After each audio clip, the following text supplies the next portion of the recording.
Thanks for joining us on the weekend edition of National Focus. I'm Kimani Seja.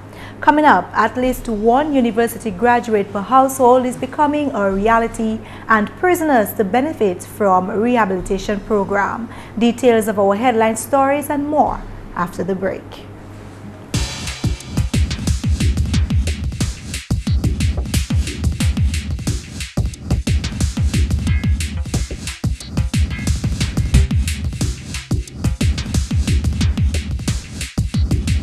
You're watching GIS.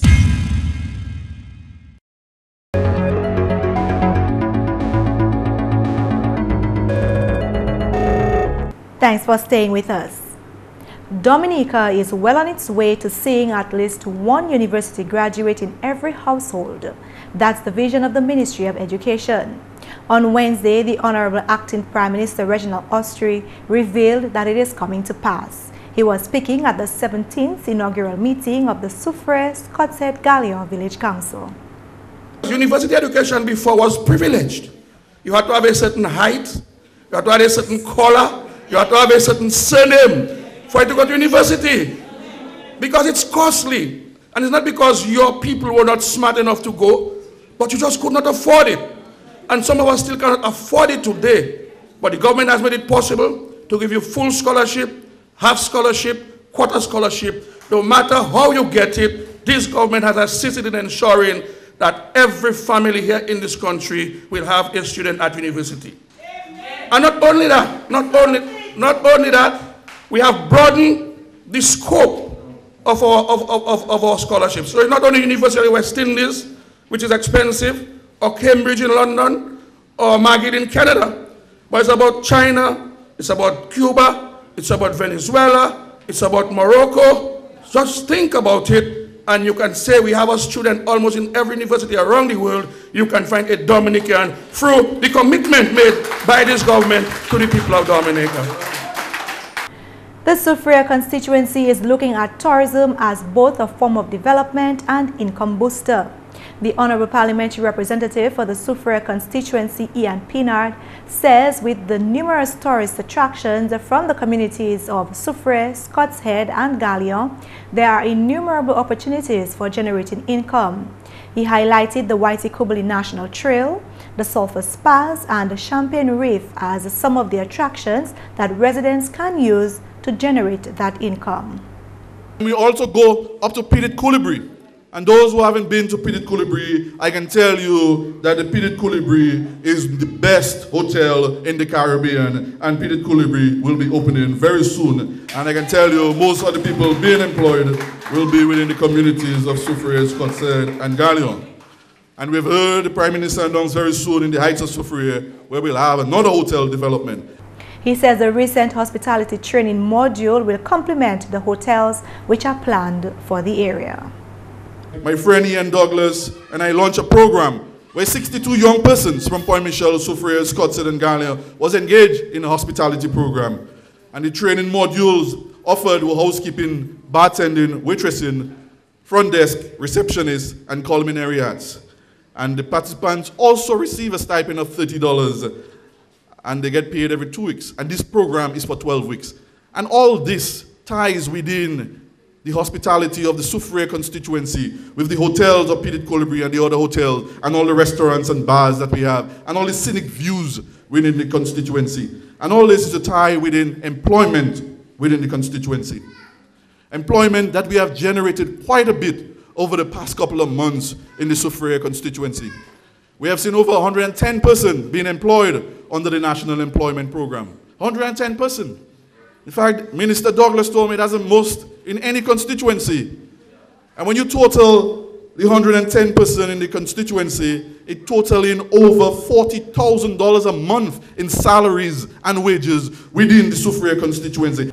In more news from the Soufriere constituency, the Honorable Parliamentary Representative Ian Pinard has revealed that part of the fund to begin a new initiative to assist fisherfolk in his constituency has already been received.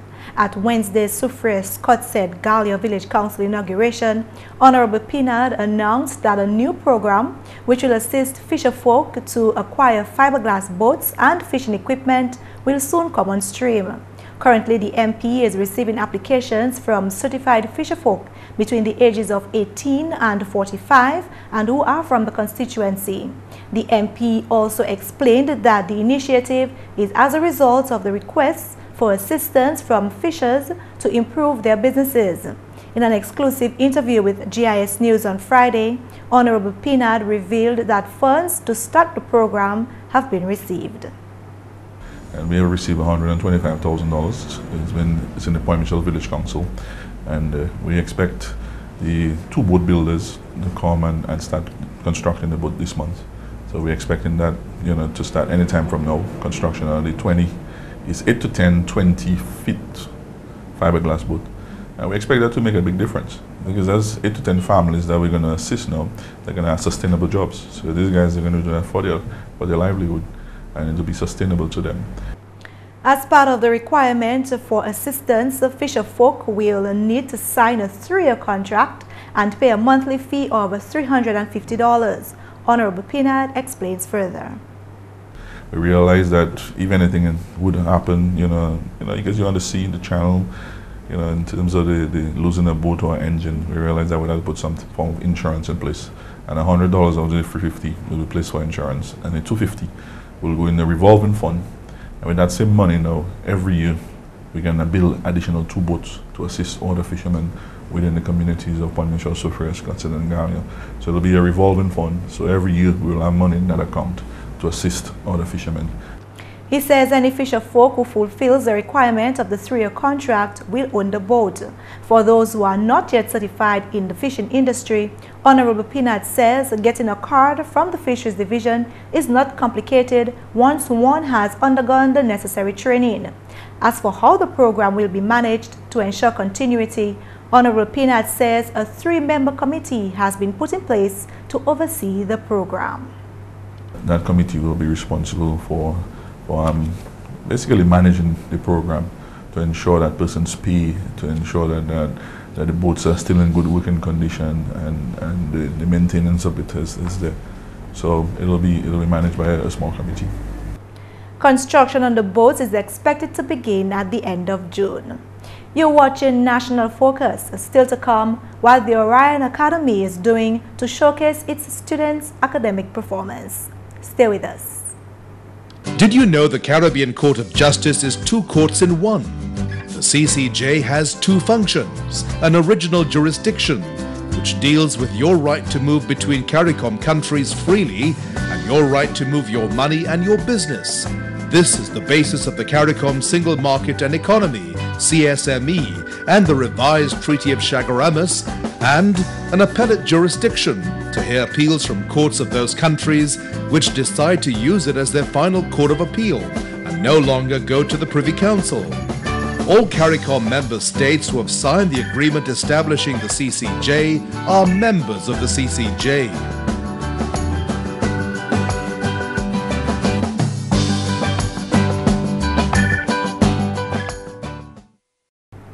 Welcome back. Dominica's sole electricity provider, DOMLEC, and the Caribbean Mail Action Network, CARIMAN, will soon implement the first ever Dominica chapter prison rehabilitation program. The program will prepare 15 participating prisoners for work and reintegration into society. The program, which was launched on Friday, June 6 at the State Prisons Chapel in Stock Farm, will run for up to 1 year. Prison officer responsible for rehabilitation works and inmate service, Alvin Auguste, says that the program consists of several phases aimed at preparing the inmates for life outside the prison walls. The program consists of 4 phases. It includes the participants, the facilitators, the prison rehab coordinators, families, victims, and communities. Phase 1 will concentrate on the theoretical and practical trainings. Phase 2 and Phase 3 will engage the participants with their families and their communities, primarily for them to accept former offenders and provide them with the necessary support.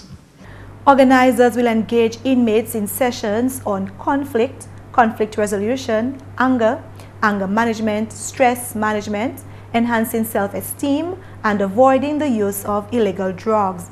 The program will also include topics such as music, culture, job searching, sports, HIV and AIDS, individual and family life, and practical work including carpentry, masonry, and farming.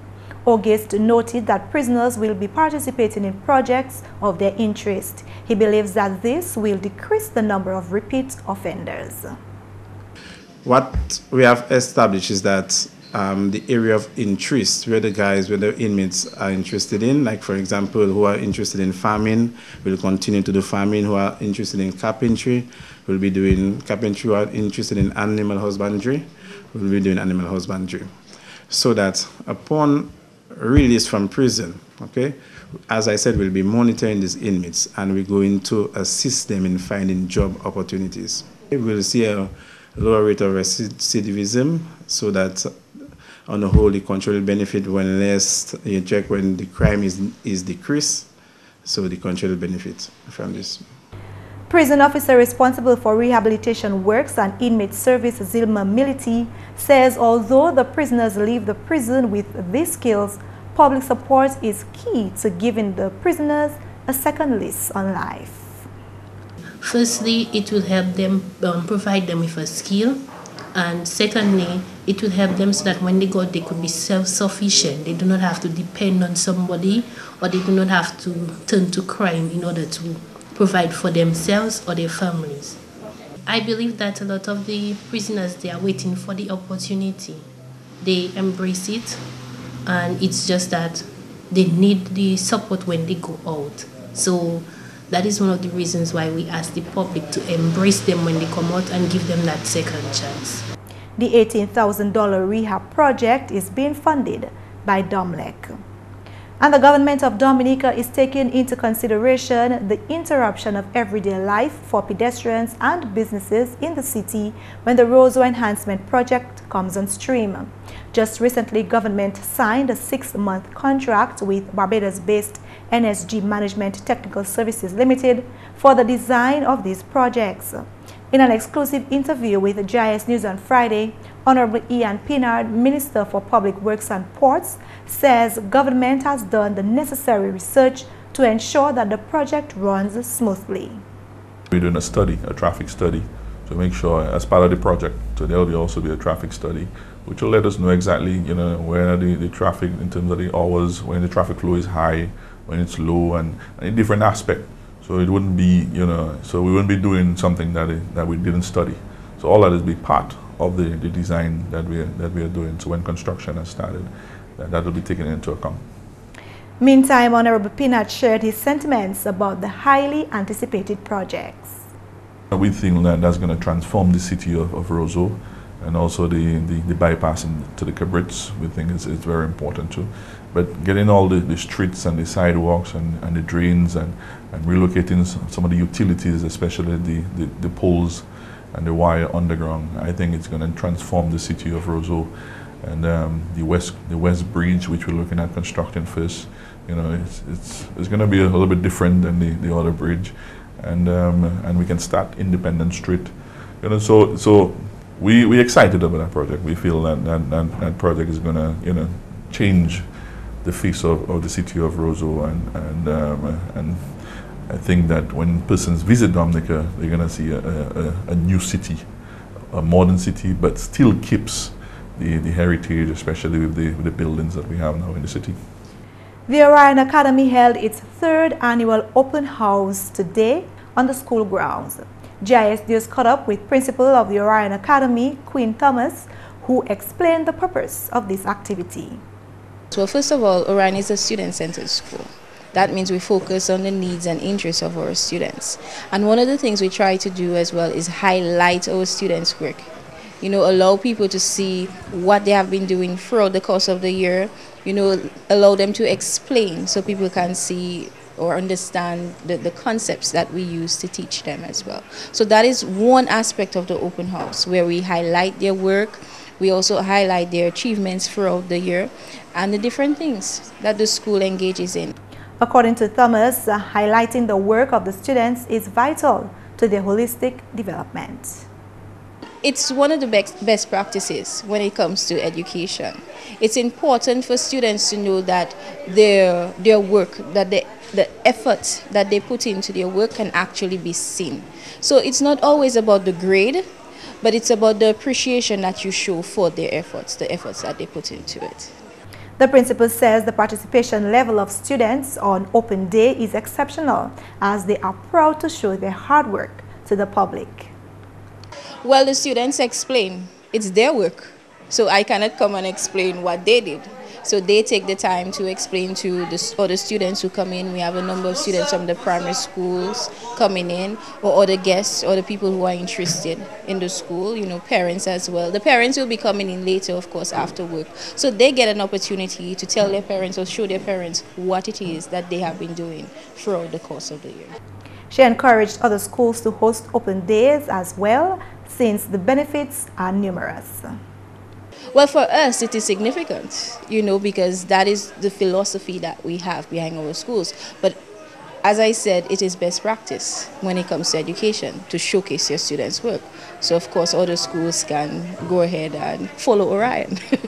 Student Shazelia Timothy told GIS News she considers the Open Day an excellent initiative as it incorporates the entire school curriculum. I think Orion Academy has a good idea about putting the open house because it mixes your football and all your musical instruments together with your curriculum like mathematics and all the projects you've done within the year. Also, we do French like Francophonie and Spanish, and together you can see that we've done a lot of projects based on your family and the flags of all the countries in France, and basically we also do Chinese as a curriculum activity and German. I found the favorite part of it would be the Spanish, building the charts and the projects and all the projects we've done within the year.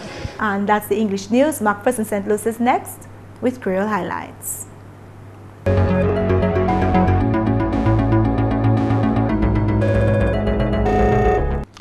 Alors tout le monde, bienvenue à cette nouvelle en créole. Non moi c'est McPherson St. Luce. Premièrement, Conseil sport national qui tient une responsabilité pour toute activité sport en Dominique. Parole celle-là sortie du ministre sport Honorable Justin Charles pendant consultation qui tient et puis organisation sport semaine celle-là. National Sports Council qui a gouverné sports en Dominique tout en entirety. Nous avons une responsabilité pour tout ça qui a fait en tous les différents sports là, comment ils administrent ces various programmes là, et pour yo ça pour l'année pli pour moun ça ba pli compte. Comment you can operate, comment you can manage finance, comment you can manage mouvement, programme, tout bitin. So council qui est supposé un umbrella organisation pour toutes ces organisations. So tout bitin qui a fait through council. Selon ministre Charles, d'autres consultations qui tiennent en différentes communautés en Dominique aussi.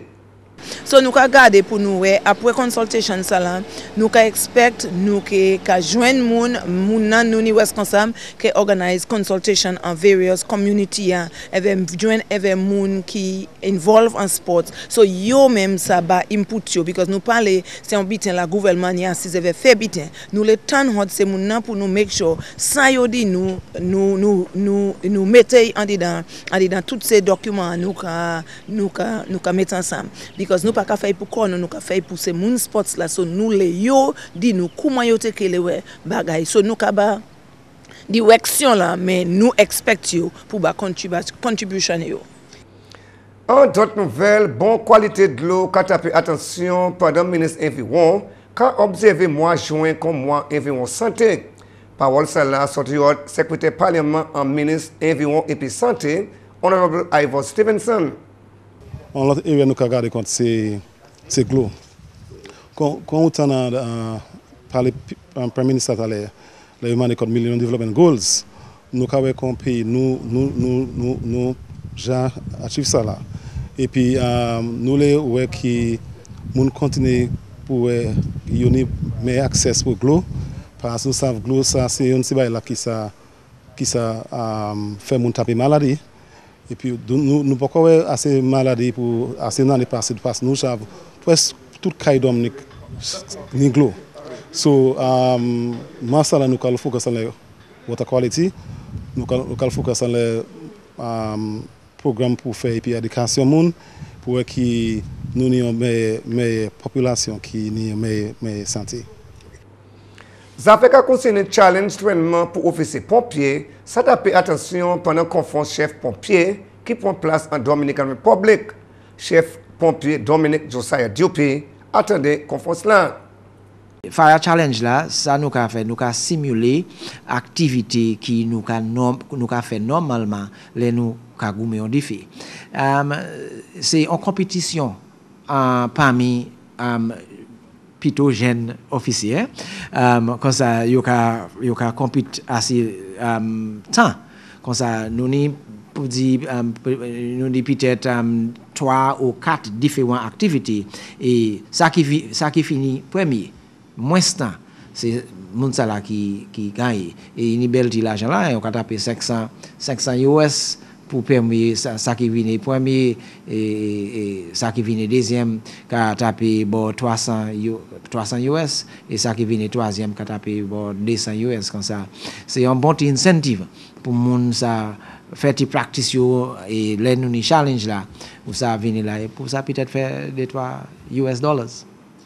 Et puis finalement, la compagnie Dominique qui continue à supporter Education Trust Fund. Parole celle-là, sorti au General Manager pour Tilliam Mackenzie, pendant la compagnie a fait contribution de $10,000 par l'organisation la semaine passée. Parce que nous avons fait, comme on dit, plus que 5 années actuellement.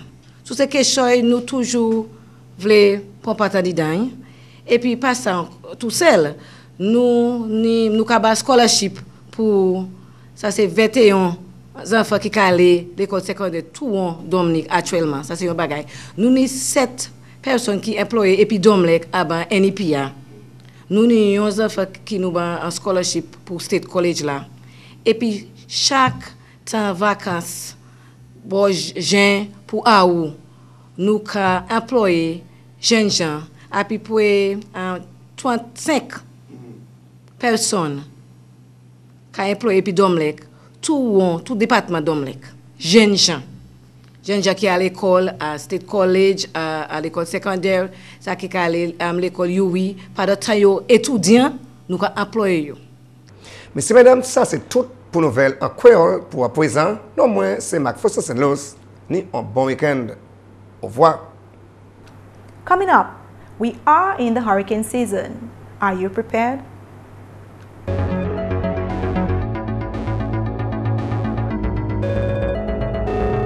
Think water, think life. Water refreshes, restores, cleans, and enhances growth. Potable water is a benchmark for development. DOWASCO is serious about its mandate to ensure easy access to potable water island-wide and provide sewage services for a cleaner environment. DOWASCO is your water and sewage company.